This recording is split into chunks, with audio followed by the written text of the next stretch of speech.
Johnny here. Welcome to our bonus episodes. Sounds posh, eh? In this bonus episode, we're going to meet one of the amazing musicians that played on the series. The music in Armchair Adventures is so important. It really helps set your imagination free. I've learned so much from doing Armchair Adventures and had so much fun. And music is a big part of that. I've still got bags of questions though that I'd love to ask the musicians.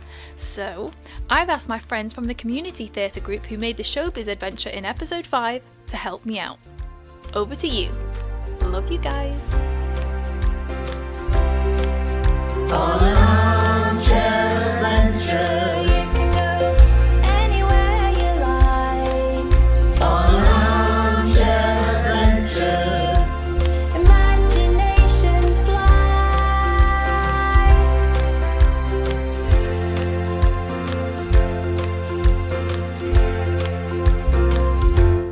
Hi, I'm Nicola. I'm Chris. Hi, I'm Danny. Hi, I'm John. I'm Mike. I'm Habib. Hi, I'm Katie. I'm John. I'm Julia. And I'm Michelle. And together we are the Johnny Barlow Theatre Company.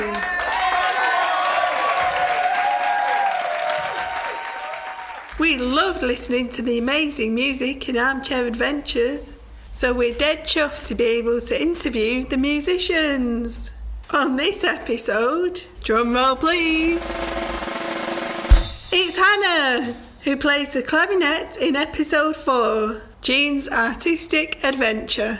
Say hello, Hannah. Yeah, hello everybody. My name's Hannah. I live in Manchester and I play the clarinet. Ah, yes, I love the clarinet. I used to play that when I was at school.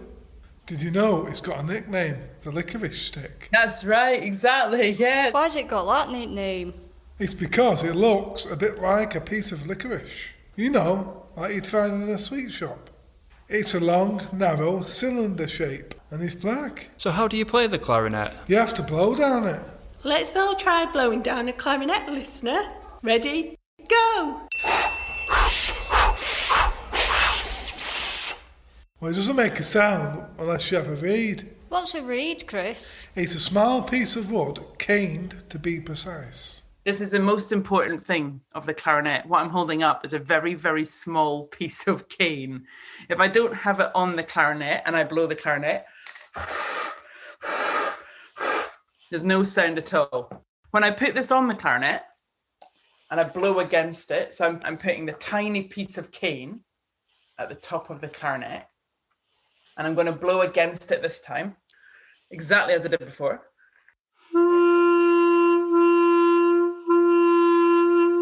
That little cane is doing something that is producing sound. Does anyone know what it's doing? That's a really difficult question. What's the cane doing? It's vibrating. Yeah, exactly. It's just like your vocal cords vibrate when we speak, and that's how we get sound. So when I blow against it, it vibrates. Now, if I put my tongue against the reed, it stops it vibrating. And that's how the sound stops. That sounds really good, Hannah.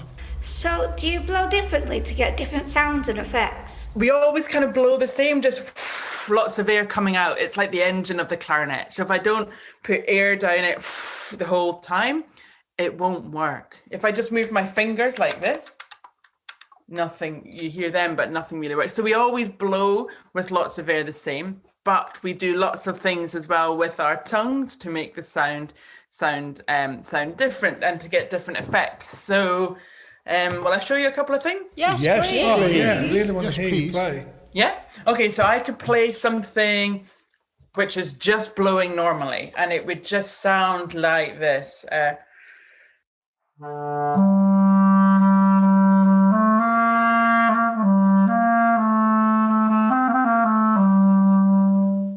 That's in one long breath. But if I start to tongue each note, What does tonguing mean again, Hannah? all it means is that our tongue very lightly stops our reed. I show you here. And break it up a little. It'll sound quite different.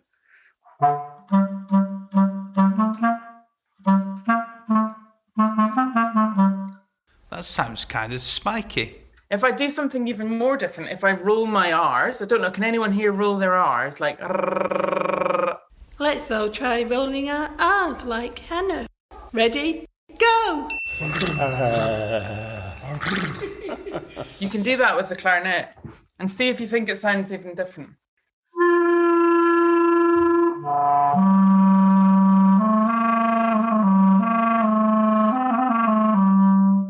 Sounded like you were playing underwater. Yeah, it So did. it Yes, it did. So there's lots we can do to get different effects with the clarinet. I can show you loads of effects. So it's a good question. It's a really good question. What advice would you give to any young musicians out there? I'd say listen to lots of music and different people playing and do a little bit of practice every day. There'll always be times when you're learning an instrument where something becomes a little bit hard, and but keep going because it's really, really fun.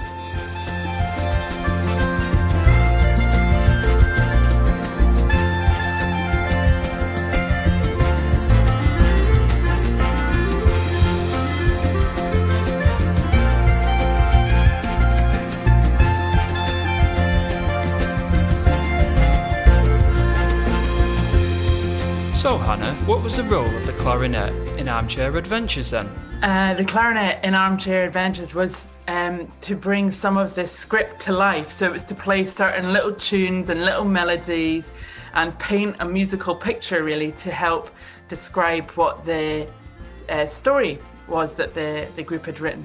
I'm interested to know how you can represent characters through music. That's a really good question. There's lots of different ways. So if you imagine an artist, I always think of, an artist has an artist palette and it's a big piece of wood with lots of different colours on it. And artists can use lots of different colours to create different moods, different characters. I love blues and yellows for a lovely sunny day. Reds and greys for a storm out at sea. And we can do that on our instrument as well. There's lots of things we can do to create different characters and effects. We can play fast, we can play slow, we can play high, we can play low. We can use different notes, different styles to make the listener imagine a certain character or a certain feeling. While Hannah plays, listener, let's use our imaginations to think of what the music could represent.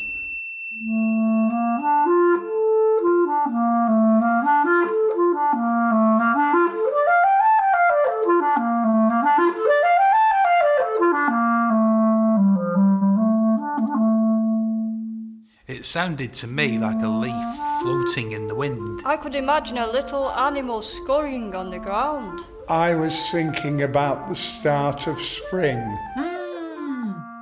Yeah, like things coming blooming and things opening up. It sounded to me like a river flowing as the waves ripple towards the bank. Let's move our hands to show the shape of the waves as Hannah plays, listener. Ready? Go!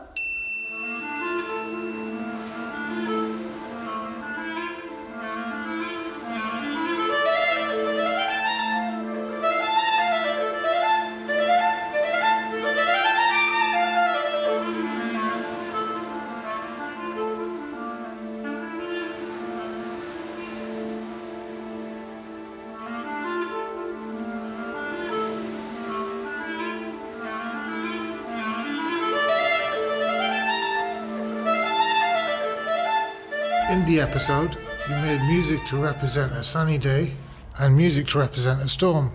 What was the difference between them, Hannah? There are quite a few differences actually. So will I play what we did for the sunny day?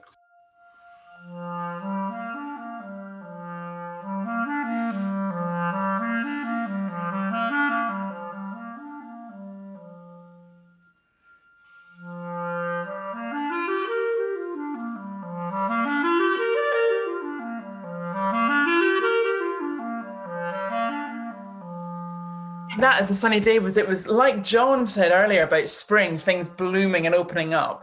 We created a tune that went up, so it bloomed, it kind of came up, and then it settled. We slowed down at the end to give it that sort of peaceful feeling. To that sunshine sort of gives us all when we feel warm, we feel calm, it feels very nice.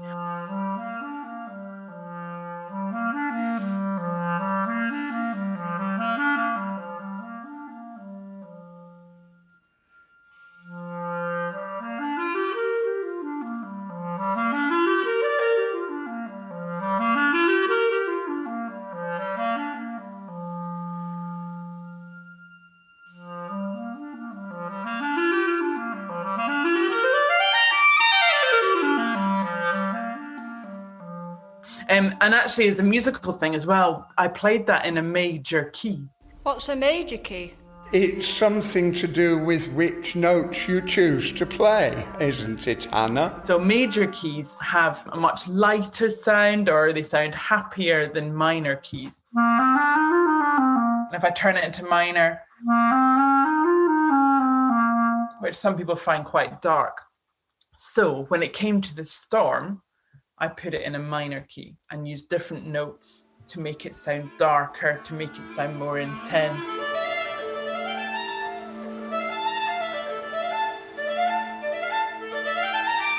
That sounded You can actually feel it in the music.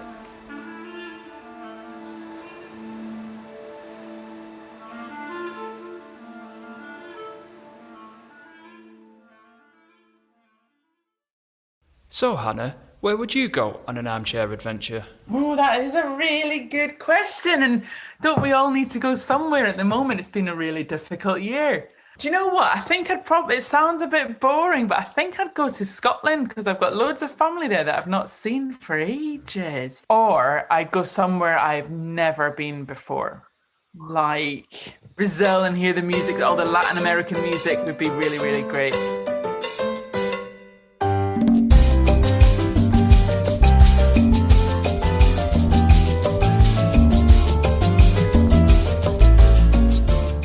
Oh, I'd probably go to West Virginia. Oh, I'd love to go back there. I went there about 20 years ago. Oh, that's great. The weather was that hot, it's like a hairdryer blowing in your face. They have really big insects flying around. Massive locusts the size of a small bird. Can you play the clarinet? It sound like a flying locust, Hannah. Chris, you're talking about just really fast running round and round, or is it a buzz? Bits of both, really. That's it. Let's pretend to be wafting away the huge insects while Hannah plays. Ready, listener? Go! Get away! Get away! That was Wow, great wicked. stuff, Hannah. Cool. We're almost at the end now, but before we go, could you recommend a piece of music for us to go away and listen to, please, Hannah? Definitely. Well, I have to recommend for the clarinet and for Chris in the room, who's a clarinet player as well and loves jazz. If you've never heard Rhapsody in Blue, go and listen to Rhapsody in Blue by Gershwin with the big clarinet solo at the beginning, and then it's dead exciting. It gets dead jazzy after that.